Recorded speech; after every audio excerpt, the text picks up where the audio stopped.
And so the time has come when legal scholars, judges, law schools, students are looking at shifting the role and the quality of the legal education profession. And they're thinking in terms of 2-year graduates who could qualify for the bar. At the third year, you get your law degree. And they're talking about technicians and so on, which I consider are paralegals. And I think the 3-year law course is even too short. Except the attorney or the lawyer continues to study and continues to rigorously try to develop himself, I think that the legal profession is going to be shortchanging not only the clients but the country. Say, for example, I know that the court and the law is not about public policy generally. It's about a lawsuit. Somebody has sued for some reason or the other. But if everybody had a broad education, let me use an illustration here. Say church and state issues. They're saying that the Constitution says that church and state ought to be separate. And from my understanding in history and religion and these other areas, I think that the decision that was made in the court that affecting the way we do it, it's kind of shortchanging the nation, because we're having all these problems today which only religion could have solved. And so with a broad education, one has this broad perspective, and so we'll be able to have a decision that not only settles a case but also affects the future. I hope that this could be something that the attorney in the courts might be interested in. As in the short term, we deal with this course here, this case, but then in the long term, society gets destroyed. Did the Constitution talk about separation of church and state? Is that possible? Can you separate them? Can you? Is there a difference between religion and denomination, or a difference between religion and church? Because religion is supposed to be something that you take with you, and you can't separate it when you work for government, etc. So that if I were to come up against one of these attorneys that just finished 2 years and is out there, I'm supposed to win every case.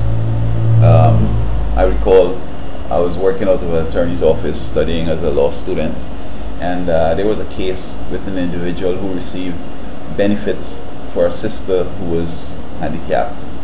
But the sister be walking down the street, as well as the sister was in hospital, and he still continues to get the money.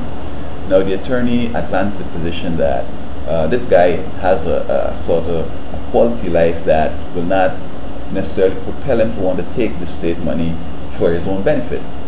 And so he really gave all this money, or spent all this money, on his sister and so on. But when she was in hospital or she's walking on the street without supervision, the public defender or the state wanted to find, like, what's this? But from education, I would approach the case like this. This individual did not understand the communication that the state sent to him, setting out the criteria. First of all, the person who prepared the note to send out, did this person study communications? Did that person understand this person's learning mode? Did that correspondence that he received is the same one that's sent to everybody else? You know, those kind of questions. So I bring in a teacher or a professor and say that, you know, look, I give out in the beginning of the semester the assignments, the syllabus, everything, and in the first assignment the students are doing it wrong. I have to go back now and work with them individually and say it the way that they understand it, so that we be on the same page.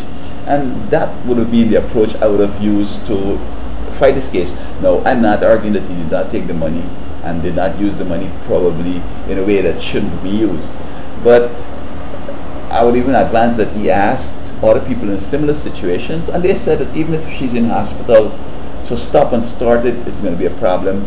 You don't expect her to be in for long, and therefore you don't want to stop it, and this is the way it is done, etc., etc. So he's operating the way he understood it. In a way like this, he should be found not guilty for a reason of not understanding.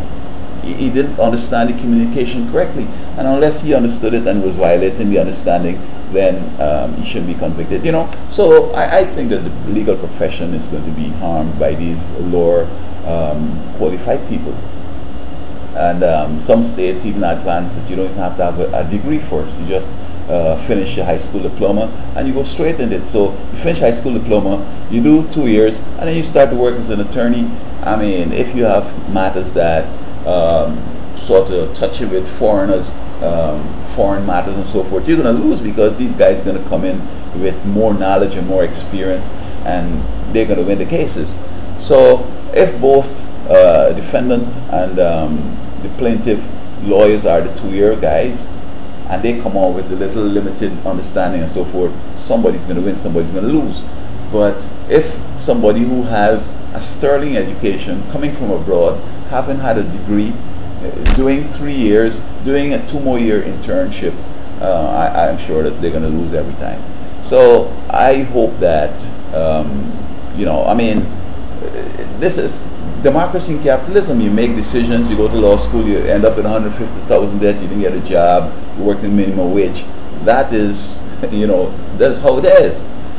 So with the 2 years, it's still going to be 100,000, and still, if the situation continues, then he still will have $100,000 student loan. How he's going to pay it with no work and the whole 9 yards. So I don't see a 50,000, and reducing the education is going to really make for real significant improvement in jurisprudence. So I think that it's not about dumbing down things. We have to continue to hold a standard, and perhaps people who, well, maybe the rich could afford it and the poor have a problem, but I don't know if we should be having a discussion like this to revolutionary change things and give people limited experience to go there and practice. I mean, I think that jurisprudence is going to suffer significantly.